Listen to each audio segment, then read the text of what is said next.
நம்முடைய கர்த்தராகிய இயேசு கிறிஸ்துவுடைய இனிய நாமத்திலே உங்களை நான் வாழ்த்துகிறேன். தேவ ஜனமே, நம்முடைய சரித்திரத்தை கிபி கிமு என்று இரண்டாக பிரித்து மரணத்தை ஜெயித்த நம் சரித்திர நாயகனாம் இயேசு கிறிஸ்து 2011 ஆண்டுகளுக்கு முன்னாலே சொல்லிவிட்டு போனார். பரலோகத்திற்கு போகும் பொழுது நான் மீண்டும் வருவேன் என்று சொல்லிவிட்டு போயிருக்கிறார். அவர் சொன்னதை செய்கிறவர், செய்கிறதை மாத்திரமே சொல்லுகிற தேவன். அவர் மனம் மாற மனுபுத்திரன் அல்ல. அவர் சொன்னார், உங்கள் இருதயம் கலங்காதிருப்பதாக, தேவனிடத்தில் விசுவாசமாயிருங்கள், என்னிடத்திலும் விசுவாசமாயிருங்கள். என் பிதாவின் வீட்டில் அநேக வாசஸ்தலங்கள் உண்டு. அப்படி இல்லாதிருந்தால் நான் உங்களுக்கு சொல்லியிருப்பேன். ஒரு ஸ்தலத்தை உங்களுக்காக ஆயத்தம் பண்ணி நான் போய் உங்களுக்கு ஆயத்தம் பண்ணின பிற்பாடு மறுபடியும் நான் இருக்கிற இடத்துல நீங்களும் இருக்கும்படிக்கு வந்து உங்களை என்னிடத்திலே சேர்த்துக் கொள்வேன் என்று அவர் சொல்லிவிட்டு போயிருக்கிறார். இயேசு கிறிஸ்து சொல்லிவிட்டு போனது மாத்திரமல்ல, இயேசு கிறிஸ்து ஒலிவமலையிலிருந்து பரலோகத்துக்கு போகும் பொழுது தேவதூதர்களும் சொன்னார்கள் அவர் திரும்பி வருவார் என்று. அப்போஸ்தலர்களும் சொல்லி இருக்கிறார்கள் அவர் திரும்பி வருவார் என்று திட்டமாய் சொல்லி இருக்கிறார்கள். ஆனாலும் அவர் இன்னும் வரவில்லை. ஏன்? இயேசு வருவாரா? இதுதான் இன்றைக்கு கேள்வி. இந்த கேள்விக்கு முன்னாலே ஒரு சில காரியங்களை பார்க்கலாம். அவர் ஏன் மீண்டும் வர வேண்டும்? அவர் ஏன் மீண்டும் வர வேண்டும்? பல காரியங்களுக்காக வருகிறார் அவர். ஒன்று, கிறிஸ்தவ சபையை கூட்டிக் கொண்டு போக வருகிறார். இஸ்ரவேல் தேசம் முழுமையாய் ரட்சிக்கப்பட வேண்டும் என்பதற்காக வருகிறார். புற ஜாதிகளை நியாயம் தீர்க்க வருகிறார். அந்தி கிறிஸ்துவை அழிப்பதற்காக வருகிறார். 1000 வருட அரசாட்சி இந்த பூமியிலே அமைக்க வருகிறார். வெள்ளை சிங்காசன நியாய தீர்ப்பு கொடுக்க வேண்டும் என்பதற்காக வருகிறார். புதிய வானம் புதிய பூமியை அமைப்பதற்காக வரப்போகிறார். இவ்வளவு காரியங்களையும் அட் ஏ டைம் ஒரே நேரத்தில் அவர் செய்வதில்லை. பல காலங்களில் நடக்க வேண்டியவைகளை ஒரே தீர்க்க தரிசனமாக நம்முடைய வேதத்திலே சொல்லப்பட்டிருக்கிறது. உதாரணத்துக்கு ஒன்றை நாம் சொல்லலாம். லூக்கா 1 அதிகாரம் 32, 33 எடுத்துக்கொண்டால் ஒரே தீர்க்க தரிசனம். ஆனால் அது முதலாம் வருகையிலும் 2ஆம் வருகையிலும் நடைபெறுவதையே சொல்லிக் கொண்டிருக்கிறது. நான் உங்களுக்கு சொல்லுகிறேன், முதலாம் வருகையிலே இயேசு கிறிஸ்து இந்த பூமிக்கு வந்த பொழுது அவர் அந்த தீர்க்கதரிசன புஸ்தகத்தை எடுத்து வாசிக்கும் பொழுது, ஏசாயா புஸ்தகத்தை வாசிக்கும் பொழுது 2 வருகையிலும் இருக்கக்கூடிய நிகழ்ச்சிகளை பற்றி சொல்லியிருந்தாலும் அந்த முதலாம் வருகை நிகழ்ச்சியை மாத்திரமே அவர் சொல்லி முடித்திருக்கிறார், வாசித்து முடித்திருக்கிறார் என்று லூக்கா 4 அதிகாரம் 17 முதல் 20 வசனங்களின் மூலமாய் நாம் அறியலாம். அதன்படி அவருடைய வருகையை பார்த்தால் முதலாவதாய் அவர் சபையை கூட்டிக் கொண்டு போகத்தான் வரப்போகிறார். இதைத்தான் நாம் ரகசிய வருகை என்று சொல்லிக் கொண்டிருக்கிறோம். இது எப்படி ரகசிய வருகை? இதுதான் இன்றைய கேள்வி. வருகை பற்றி சொல்லப்பட்ட வசனங்களை நாம் இப்போது பார்க்க போகிறோம்.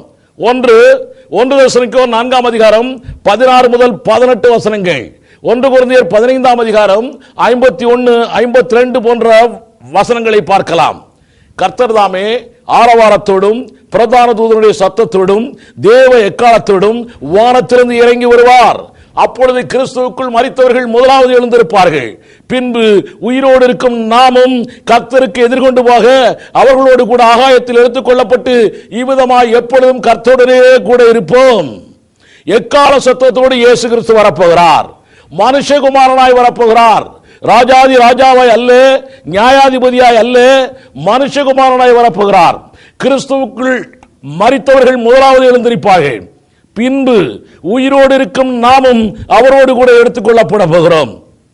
இந்த வருகையிலே இயேசு கிறிஸ்து பூமிக்கு வருவதாய் சொல்லப்படவே இல்லை.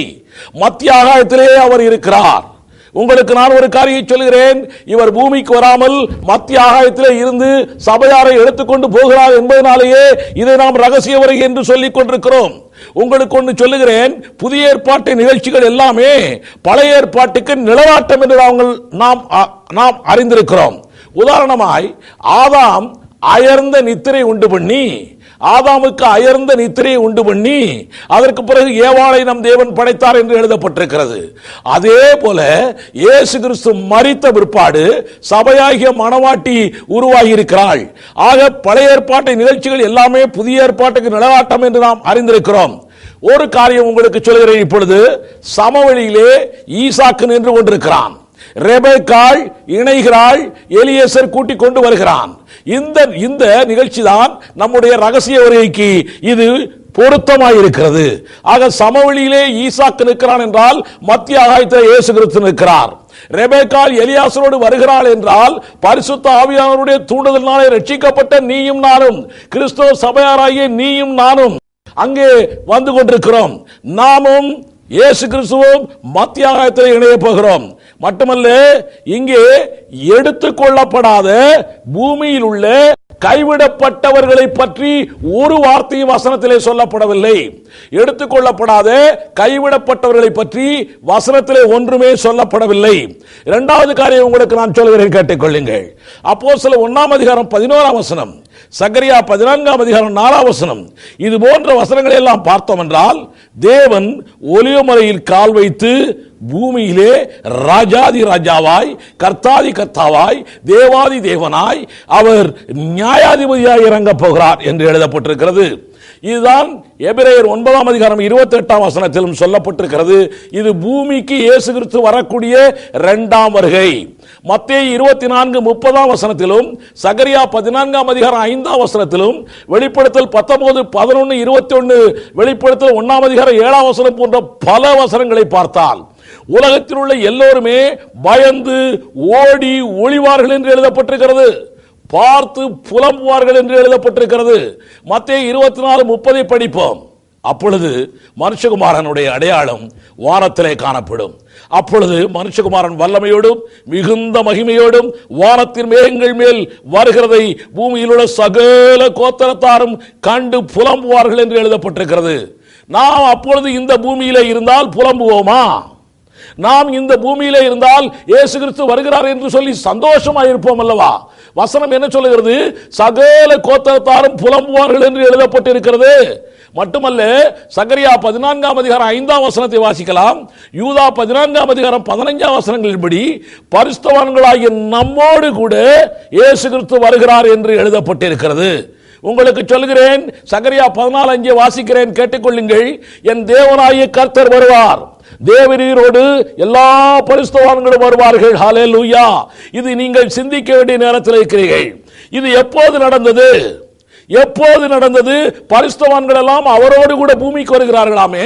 அப்படி என்றால் இந்த பரிசுத்தவான்கள், தேவனுடைய பிள்ளைகள், கிறிஸ்தவர்கள், சபையார்கள், இவர்கள் எல்லாம் எப்போது அவர் இருக்கிற இடத்திற்கு போனார்கள்? இதுதான் சிந்தனைக்குரிய காரியம். 1 தெசலோனிக்கேயர் 4:16-18 வாசித்தேன் அல்லவா? நாம் பார்த்த மேகமீதில் எடுத்துக்கொள்ளப்படும் வருகையில் தான் நாம் பரலோகத்துக்கு போகிறோம்.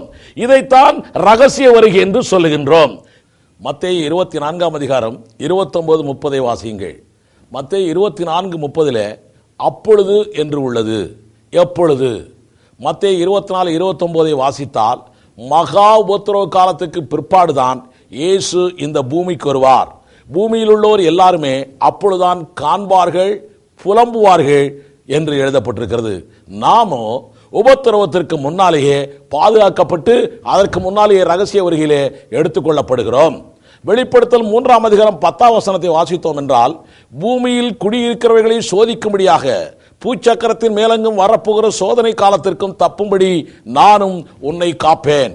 மேலும் லூக்கா 21:36, ஏசாயா 57:1 போன்ற வசனங்களின்படி உபத்திரவ காலத்திற்கு முன்பே இயேசு மேகம் மீதில் வரும்போதே நாம், சபையாராகிய நாம், கிறிஸ்தவர்களாகிய நாம், விசுவாசிகளாகிய நாம் எடுத்துக்கொள்ளப்படுவோம். ஆமென். அப்போதுதான் கைவிடப்படும் உலகத்தார் யாவரும் அவரை காண்பதே இல்லை. எனவேதான் அதை நாம் ரகசிய வருகை என்று சொல்லுகிறோம். மேகம் மீதில் இயேசு கிறிஸ்து வருவதை ஒருவரும் பார்க்காவிட்டால் அவர் வரும்பொழுது ஏற்படுகிற சத்தத்தையாவது உலகத்து மக்கள் கேட்க மாட்டார்களா? இப்படி ஒரு கேள்வி இந்த காலத்திலே உருவாகி இருக்கிறது. இந்த ரகசிய வருகையிலே 3 விதமான சத்தங்கள் சொல்லப்பட்டுள்ளன. ஒன்று தேவனுடைய சத்தம். இதை விசுவாச காதுள்ளவன் மாத்திரமே கேட்க கடவன். கம்பீர சத்தத்தை அறியும் ஜனங்கள் பாக்கியமுள்ளவர்கள் என்று சங்கீதம் 89:15 சொல்லப்பட்டிருக்கிறது. இந்த சத்தம் யோவான் 5:28-29 படி மரித்தவர்களும் கேட்கும் வினோத சத்தம். உங்களுக்கு தெரியுமா? சாமுவேலும் ஏலியும் படுத்திருக்கிறார்கள் ஒரே இடத்துல. அப்பொழுது இயேசு கிறிஸ்து பேசுகிறார், தேவன் பேசுகிறார். அப்பொழுது சாமுவேலிடம் பேசிக் கொண்டிருக்கிறார். சாமுவேலிடம் பேசின சத்தம் ஏலிக்கு அறிய முடியவில்லை. சாமுவேல் 3 முறை கேட்டும் கூட ஏலிக்கு அந்த சத்தம் கேட்கவில்லை. ஆக தேவனுடைய சத்தம் சாமுவேலுக்கு மாத்திரமே கேட்டது. அதே போல சவுல் அவன் தமஸ்கு பட்டணத்திற்கு கிறிஸ்தவர்களை கொல்லும்படியாய் போய்க் கொண்டிருக்கும் பொழுது அங்கே இயேசு கிறிஸ்து சவுலை சந்திக்கும் பொழுது இயேசு பேசினார். இயேசு கிறிஸ்து பேசியதை அருகில் இருந்தோர் அறிய முடியவில்லை. இன்னும் சொல்லுகிறேன், கேட்டுக்கொள்ளுங்கள். பிதாவாகிய தேவன் இயேசுவோடு பேசிய வார்த்தைகளை, இயேசு கிறிஸ்து மனிதனாய் 3 ஆண்டுகள் வாழ்ந்த பொழுது பிதாவாகிய தேவன் இயேசுவோடு பேசிய வார்த்தைகளை அருகில் இருந்தோர் அறிய முடியாமல் போய்விட்டது. ஆக தேவனுடைய சத்தம், கம்பீர சத்தம் தேவனுடைய பிள்ளைகளுக்கு மாத்திரமே கேட்கும் என்பதை திட்டமும் தெளிவுமாய் நம்முடைய வேதம் சொல்லுகிறது. இரண்டாவது சத்தம் பிரதான தூதனுடைய சத்தம். நாம் எல்லாரும் அருவமாகி வானமண்டலத்தை தாண்டி தேவனோடு சேருகிற நேரம் அது.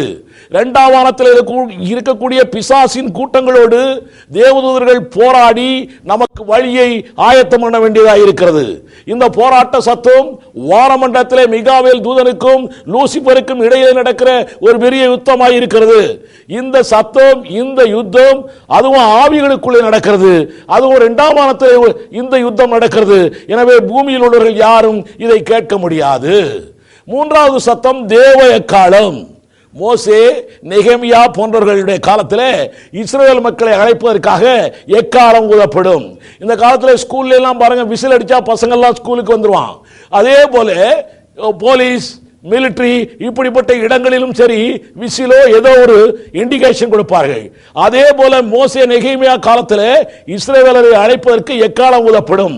அப்படியே சபையாராகிய நம்மை அழைப்பதற்கு எக்காலம் ஊதப்படுகிறது. இது சாதாரண எக்காலம் அல்ல, இதுவரையும் கேட்காத தேவ எக்காலம். இதுவரைக்கும் உலகத்திலே ஒருவனும் கேட்டிராத தேவ எக்காலம். இது தேவ பிள்ளைகளுக்கு மாத்திரமே கேட்கும். ஆமென். ரேடியோ, டிவி இதெல்லாம் நம்ம வீட்டில் வச்சிருக்கிறோம். இதையெல்லாம் டியூன் பண்ணா தான், அந்தந்த சேனலுக்கு டியூன் பண்ணா தான் அந்தந்த சத்தம் கேட்கும். அப்படியாய் இயேசு கிறிஸ்துவின் ரகசிய வருகைக்காய் டியூன் பண்ணி இருக்கிற ஆள் யாரோ அவர்களுக்கு தான் இந்த தேவ எக்காலம் கிடைக்கும். நமக்கு கிடைக்கும் என்று விசுவாசத்தோடு இந்த செய்தியை கேட்டுக்கொண்டிருங்கள். தாவரங்கள் கூட இந்த காலத்தில் பசிக்காய் கதறுகிறதாய் விஞ்ஞானிகள் அதை கண்டுபிடித்திருக்கிறார்கள். தாவரங்கள் பேசுகிறது என்று விஞ்ஞானிகள் கண்டுபிடித்திருக்கிறார்கள். அது விஞ்ஞானிகளுக்கு மாத்திரமே தெரிகிறது. ஆக இந்த தேவ எக்காலம் கிறிஸ்தவர்களுக்கு மாத்திரமே, டியூன் பண்ணி இருக்கிற கிறிஸ்தவர்களுக்கு மாத்திரமே இது கேட்கும் என்று நான் உங்களுக்கு சொல்லுகிறேன். மேலும் 1 தெசலோனிக்கேயர் 4:17 எடுத்துக்கொள்ளப்படுவோம் என்பதற்கு காட்டப் என்று ஆங்கிலத்தில் போடப்பட்டிருக்கிறது. இதற்கான கிரேக்க பதம்தான் காந்தேக மந்திரிக்கே தெரியாமல் ரகசியமாய் எடுத்துக்கொள்ளப்பட்ட பிலிப்பின் நிகழ்ச்சியிலே வருகிறது. கிரேக்க பாஷையிலே எடுத்துக்கொள்ளப்படுதல் அல்லது காட்டப் என்பதற்கு ஹார்பசோ, லத்தீனிலே ரேப்பியர், ஆங்கிலத்திலே ராப்சர். அப்படித்தான் ஒருவருக்கும் தெரியாமல் நாமும் எடுத்துக்கொள்ளப்படுவோம். இதைத்தான் வேதத்தில் எழுதப்பட்டிருக்கிறது, திருடனை போல யாருக்கும் தெரியாமல் ரகசியமாய் வருவார் என்று எழுதப்பட்டிருக்கிறது. மேலும் நான் உங்களுக்கு சொல்லுகிறேன், இது ஒரு முக்கியமான காரியமாய் உங்களுக்கு நான் சொல்லுகிறேன். இதுவரைக்கும் நீங்கள் இந்த சத்தியத்தை கேட்டிருப்பீர்களோ தெரியாது, கேட்டிருப்பதற்கு வாய்ப்பில்லை. உங்களுக்கு சொல்லுகிறேன், இயேசு கிறிஸ்து உயிர்த்தெழுந்ததால் தான் நமக்கு உயிர்த்தெழுதல் உண்டு. இயேசு கிறிஸ்து உயிர்த்தெழும் போது ஒருவரும் அவரை பார்க்கவே இல்லை. இதை நாங்கள் ஆணித்தரமாய் சொல்லிக் கொண்டிருக்கிறோம். இயேசு கிறிஸ்து உயிர்த்த பிற்பாடுதான் எல்லாருக்கும் காட்சி கொடுத்தாரே ஒழிய இயேசு கிறிஸ்து உயிர்த்தெழும் போது ஒருவரும் பார்க்கவே இல்லை. உயிர்த்தெழுந்த பிற்பாடு அவர் விவசாயியாய், வழிப்போக்கனாய் இயேசு கிறிஸ்துவை போலவும் காட்சி கொடுத்திருக்கிறார். அப்படியே நம்முடைய இந்த ரகசிய வருகையிலும் நாம் உயிரோடு எழும்பும் பொழுது ஒருவரும் பார்க்க போவதே இல்லை. இதைத்தான் நாம் ரகசிய வருகை என்று சொல்லிக் கொண்டிருக்கிறோம். மட்டுமல்ல, மரியாளிடத்தில் மரியாள் இயேசு கிறிஸ்து காணவில்லை என்று சொல்லி கல்லறையின் பக்கத்தில் இருந்து அழுது கொண்டிருக்கும் பொழுது இயேசுவை கண்டவுடனே அந்த மரியாள் சொன்னாள், அந்த மரியாள் வந்து இயேசுவை கட்டிப்பிடிக்க வருகிறாள். அப்பொழுது இயேசு கிறிஸ்து சொல்கிறார், மரியாளே என்னை தொடாதே, நான் இன்னும் பிதாவின் வீட்டிற்கு போகவில்லை என்று சொல்லி இருக்கிறார். இப்படி சொன்ன நம்முடைய ஆண்டவர் கொஞ்ச நாள் கழித்து தோமாவிடத்தில் வந்து, தோமாவே என்னை நீ தொட்டுப்பார் என்று சொல்லுகிறார். மரியாளிடத்திலே தொடாதே, இன்னும் பரலோகத்துக்கு நான் போகவில்லை, பிதாவினிடத்திலே போகவில்லை என்று சொன்ன ஆண்டவர் தோமாவிடத்திலே தொட்டுப்பார் என்று சொல்லியிருக்கிறார் என்றால், இந்த இடைப்பட்ட காலத்திலே நிச்சயமாய் இயேசு கிறிஸ்து பரலோகத்துக்கு போயிருக்க வேண்டும். அதை யாரும் பார்க்கவில்லை. அப்படித்தான் நீயும் நானும் ரகசிய வருகையிலே பரலோகத்துக்கு போகிறதை உலகத்தில் உள்ள ஒருவனும் பார்க்க கூடாத நிலை இருக்கிறது. உங்களுக்கு ஒரு காரியம் சொல்லுகிறேன். ஈசாக்கு அங்கே சமவெளியிலே நிற்கிறான். ரெபேக்காளை எலியேசர் கூட்டிக் கொண்டு வருகிறார்கள். ரெபேக்காளை வீட்டிலிருந்து ஆள் அனுப்பிவிட்டார்கள். அவங்க அப்பா அம்மா அனுப்பிட்டாங்க. ஆனாலும் ரெபேக்காள் எலியேசரோடு வந்து கொண்டே இருக்கிறாள். இந்த ரெபேக்காள் இயேசுவோடு இணைகிறதை ஒருவரும் பார்க்கவில்லை. அந்த ஈசாக்குக்கும் இயேசுவாகிய ஈசாக்குக்கும் ஈசாக்காகிய இயேசுவுக்கும் ரெபேக்காளுடைய சபையாளுக்கும் சபையாகிய ரெபேக்காளுக்கும் மாத்திரமே தெரியும் என்று நான் உங்களுக்கு அறுதியிட்டு சொல்கிறேன். அதுபோல நாம் போக போவதையும் யாரும் காணப்போவதில்லை. அதனால இது ரகசிய வருகை என்று நாம் சொல்கிறோம். சபையை கூட்டிக் கொண்டு போகும் இந்த ரகசிய வருகையில் நாம் கைவிடப்பட்டோம் என்றால், வரப்போகிற அந்திகிறிஸ்துவின் 7 ஆண்டு ஆட்சியிலே அல்லோலப்பட வேண்டும். தேவனின் கோப ஆக்கினையை அனுபவிக்க வேண்டும். இந்த ரகசிய வருகை எப்போது நடக்கும்? இது ஒரு கேள்வி. பிதா ஒருவர் தவிர வேறு யாரும் அறிய மாட்டார்கள். அந்த நாளையும் நாழிகையும் ஒருவருக்கும் தெரியாது. அப்படி என்றால் இயேசு கிறிஸ்து வருவார் என்று எப்படி நாம் அறிந்து கொள்கிறது? 1 தெசலோனிக்கேயர் 5ஆம் அதிகாரம் 1 முதல் 6 வசனங்களை வாசித்தால் நான் உங்களுக்கு சொல்கிறேன், நாம் எல்லாரும் இருளின் பிள்ளைகள் அல்ல, நாம் எல்லாரும் வெளிச்சத்தின் பிள்ளைகள். தேவன் வரக்கூடிய இயேசு கிறிஸ்து வரக்கூடிய அந்த நேரத்தை, நாளிகையை நாளை வேண்டுமானால் அறியாமல் இருக்கலாம், ஆனால் அந்த காலத்தை நாம் அறிந்திருக்கிறோம் என்று பவுல் அப்போஸ்தலன் எழுதுகிறான். ஆக இப்பொழுது இருக்கக்கூடிய சூழ்நிலைகள், உலக காரியங்களை எல்லாம் பார்க்கும் பொழுது இது கடைசி காலமாய் தெரிகிறது. நிச்சயமாய் இந்த காலத்தில் இயேசு கிறிஸ்து வருவார் என்று நாம் அறிந்திருக்கிறோம். ஆனால் தான் நாம் எல்லாரும் சொல்கிறோம், இன்று காலையிலோ இன்று ராத்திரியிலோ சேவல் கூவும் நேரத்திலோ இயேசு கிறிஸ்து வருவார், இது நடக்கும், ரகசிய வருகை நடக்கும், நாம் அறியோம், அதனாலே ஆயத்தமாய் இருக்க வேண்டும் என்று சொல்லிக் கொண்டிருக்கிறோம். இன்னொரு கேள்வி, இப்படித்தான் நீங்கள் கிறிஸ்தவர்கள் 2011 ஆண்டுகளாய் அல்லது 2012 ஆண்டுகளாய் இயேசு வருவார் என்று சொல்லிக் கொண்டிருக்கிறீர்கள். ஆனாலும் இன்னும் வரவில்லையே, தாமதம் ஏன்? இப்படி பல கேள்விகள் வந்து கொண்டிருக்கிறது. நான் சொல்கிறேன், தாமதம் என்றால் பலருடைய கருத்து எப்படி தெரியுமா? பலருடைய கருத்து, தாமதம் என்றால் சுவிசேஷம் இன்னும் உலகத்தில் எல்லா இடத்துக்கும் போய் சொல்லப்படவில்லை, எல்லா இடத்துக்கும் சுவிசேஷம் சொல்லப்பட்ட பிற்பாடுதான் இயேசு கிறிஸ்து வருவார் என்று ஒரு சிலர் பிரசங்கித்துக் கொண்டிருக்கிறார்கள். அதற்கு அவர்கள் ஆதாரமாய் எடுத்துக்கொள்கிற வசனம் மத்தேயு 24ஆம் அதிகாரம் 14ஆம் வசனம். அது சொல்லுகிறது, ராஜ்யத்தின் சுவிசேஷம் பூமியின் சகல இடங்களிலும் உலகத்தின் சகல ராஜ்யங்களிலும் பிரசங்கிக்கப்படும் என்று எழுதப்பட்டிருக்கிறது. நான் உங்களுக்கு சொல்லுகிறேன், அப்படியானால் இயேசு கிறிஸ்து வருவதற்கு இன்னும் சகல இடங்களிலும் கடைசி வரைக்கும் இந்த சுவிசேஷம் பிரசங்கிக்கப்பட வேண்டும் என்றால், இன்றைக்கு ராத்திரியில் இயேசு வருவார், சேவல் கூவும் நேரத்தில் இயேசு வருவார் என்று இப்பொழுதே வருவார் என்று ஏன் சொல்லுகிறீர்கள்? நான் உங்களுக்கு சொல்லுகிறேன், கேட்டுக்கொள்ளுங்கள். அந்த வசனத்தை மறுபடியும் வாசியுங்கள். ராஜ்யத்தின் சுவிசேஷம், இப்பொழுது நீயும் நானும் பிரசங்கிக்கிற சுவிசேஷம் ராஜ்யத்தின் சுவிசேஷம் அல்ல. நீயும் நானும் பிரசங்கிக்கிற சுவிசேஷம் ரட்சிப்பின் சுவிசேஷம். இந்த ராஜ்யத்தின் சுவிசேஷம் அந்திகிறிஸ்துவின் 7 ஆண்டு காலத்திலே சொல்லப்படுகிற சுவிசேஷம். அது அப்பொழுது நடக்கிற காரியம். அது உலகத்தின் முடிவை பற்றி சொல்லப்பட்டிருக்கிறது. ஆனால் இயேசு கிறிஸ்து வரும் பொழுது உலகம் முடியாது. இயேசு கிறிஸ்து வரும் பொழுது உலகம் அழியாது. ஆக உங்களுக்கு நான் சொல்கிறேன், ரட்சிப்பின் சுவிசேஷம் சொல்லப்பட்டாயிற்று. அதனால இயேசு கிறிஸ்து இன்றைக்கு ராத்திரியோ நாளை காலையிலோ சேவல் கூவும் நேரத்திலோ கண்டிப்பாய் வருவார். விசுவாசத்தோடு இருங்கள். 1 பேதுரு 3ஆம் அதிகாரம் 2 பேதுரு 3ஆம் அதிகாரம் 9ஆம் வசனத்தில் எழுதப்பட்டிருக்கிறது, தாமதிக்கிறார் என்று சிலர் எண்ணுகிறபடி கர்த்தர் தமது வாக்குத்தத்தத்தை குறித்து தாமதமாயிராமல் எல்லாரும் மனம் திரும்ப வேண்டும் என்று விரும்பி நம்மேல் நீடிய பொறுமை உள்ளவராயிருக்கிறார். இந்த செய்தியை கேட்டுக்கொண்டிருக்கிற, பார்த்து கொண்டிருக்கிற சகோதரனே சகோதரியே, உனக்கு சொல்லுகிறேன், இயேசு கிறிஸ்து வருவதற்கு தாமதம் ஏதோ உலகத்தார் மனம் திரும்ப வேண்டும் என்பதற்காக அல்ல. நம்மேல் நீடிய பொறுமை உள்ளவராயிருக்கிறார். சபையானாகிய நீ, விசுவாசியாய் இருக்கிற நீ, இயேசு கிறிஸ்துவை ஆண்டவர் என்று இரட்சகர் என்று ஏற்றுக்கொண்டிருக்கிற நீ இன்னும் முழுமையாய் மனம் திரும்பவில்லை. நீ முழுமையாய் மறந்துடுவோம் வேண்டும் என்று உன்னை கைவிடக் கூடாது என்று சொல்லி அவர் இன்னும் பொறுமையாய் காத்துக் கொண்டிருக்கிறார். தாமதத்திற்கு காரணம் நீயும் நானும் தான். நம்மேல் தான் நீடிய பொறுமை உள்ளவராய் ஆண்டவர் இருக்கிறார். ரட்சிக்கப்பட்ட ஆவிக்குரிய சபையாகிய நாம் எல்லாரும் இன்னும் முழுமையாய் மனம் திரும்ப வேண்டும் என்று தேவன் விரும்புகிறார். இன்னும் நீங்களும் நானும் இஸ்ரவேலரை போல, எகிப்தியரை போல உலகத்தையே நோக்கி பார்த்து கொண்டிருந்தால் நாம் முற்றிலும் பரிசுத்தமாக வேண்டிய நிலைக்கு வர வேண்டும். சமாதானத்தின் தேவன் தாமே உங்களை முற்றிலும் பரிசுத்தமாக்குவாராக. நம்முடைய ஆண்டவர் வரும்பொழுது உங்கள் ஆவி, ஆத்மா, சரீரம் பரிசுத்தம் உள்ளதாக இருக்க வேண்டும் என்று 1 தெசலோனிக்கேயர் 5ஆம் அதிகாரம் 23ஆம் வசனத்திலே சொல்லப்பட்டிருக்கிறது. நான் உங்களுக்கு சொல்லுகிறேன், சரி ரகசிய வருகை என்று சொல்லிவிட்டாய் பரவாயில்லை, தாமதத்திற்கும் காரணம் சொல்லிவிட்டாய் பரவாயில்லை, ஏன் இவர் ரகசியமாய் வர வேண்டும்? பகிரங்கமாகவே வந்துவிட்டால் என்ன? இது ஒரு கேள்வி. பகிரங்கமாகவே அவர் சொல்லிவிட்டு வந்துவிட்டால் நான் உங்களுக்கு சொல்லுகிறேன், யாரும் தயாராய் இருக்க மாட்டான். திடீர்னு வந்தா தான் நம் ஆட்கள் ரெடியா இருப்பான். அதனால நம்முடைய தேவன் விரும்புகிறதெல்லாம் திடீர்னு செய்வாரு. நீ எப்போ ரெடியா இருக்கணும், நீ எவரடி போல இருக்கணும் நீ என்று நம் தேவன் விரும்புகிறார். வரும்போது பார்த்துக்கலாயா, அப்ப நம்ம இயேசுவை ஏத்துக்கலாயா. இப்படி நீ இருக்கக்கூடாது என்பதற்காகத்தான் அவர் ரகசியமாய் வருகிறார்.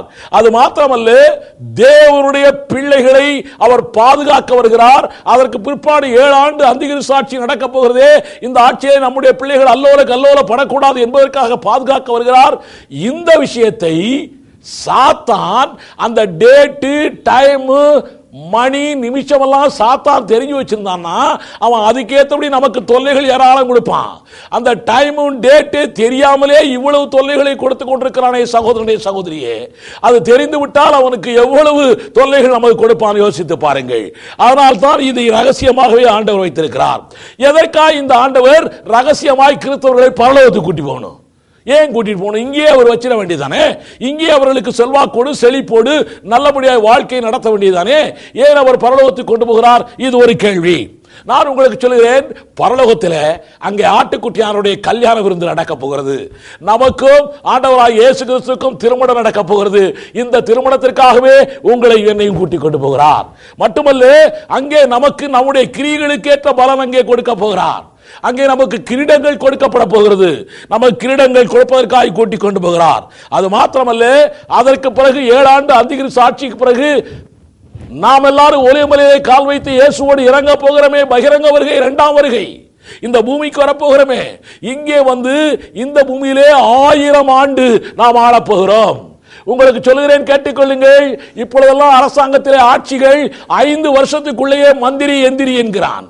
நான் உங்களுக்கு சொல்லுகிறேன், இது 5 வருட ஆட்சி அல்ல, இது 1000 ஆண்டு ஆட்சி. இந்த 1000 ஆண்டு ஆட்சி இந்த பூமியிலே உனக்கும் எனக்கும் தேவன் ஆள்வதற்காய் கொடுத்திருக்கிறார். இப்படி ஆள்வதற்காய் கொடுத்திருக்கிற இந்த ஆட்சிக்கு ஒரு ட்ரைனிங் வேணும்ல. இந்த ட்ரைனிங்காகவே தேவன் நம்மை பரலோகத்துக்கு கொண்டு போய் நடத்த வைக்கிறார். அது மாத்திரமல்ல, நாம் வரக்கூடிய அந்திகிறிஸ்து ஆட்சியிலே வீணாய் அழிந்து போகக்கூடாது என்பதற்காகவும் நம்மளை கூட்டிக் கொண்டு போகிறார். ஆக இந்த செய்தியை கேட்டுக்கொண்டிருக்கிற, பார்த்து கொண்டிருக்கிற சகோதரனே, சகோதரியே, தேவஜனமே, உங்களுக்கு நான் சொல்லுகிறேன், இயேசு சீக்கிரம் வருகிறார். ஆயத்தமாவோம், ஆயத்தமாக்குவோம். இல்லை நான் அந்திகிறிஸ்து ஆட்சி வரைக்கும் இருக்க போகிறேன் என்று சொன்னால் இரு, இரத்த சாட்சியாய் மரித்து வருகிறேன் என்று சொன்னால் வா, அல்லது அந்திகிறிஸ்துவோடவே அழிந்து போகிறேன் என்று சொன்னால் அழிந்து போ. எனக்கு அதை பற்றி இல்லை. நம் ஆண்டவர் சொல்லுகிறார். இதன் மூலமாய் நான் உங்களுக்கு சொல்லுகிறேன், அவர் சீக்கிரமாய் வருகிறார். ஆயத்தமாவோம், ஆயத்தமாக்குவோம். ஆமென்.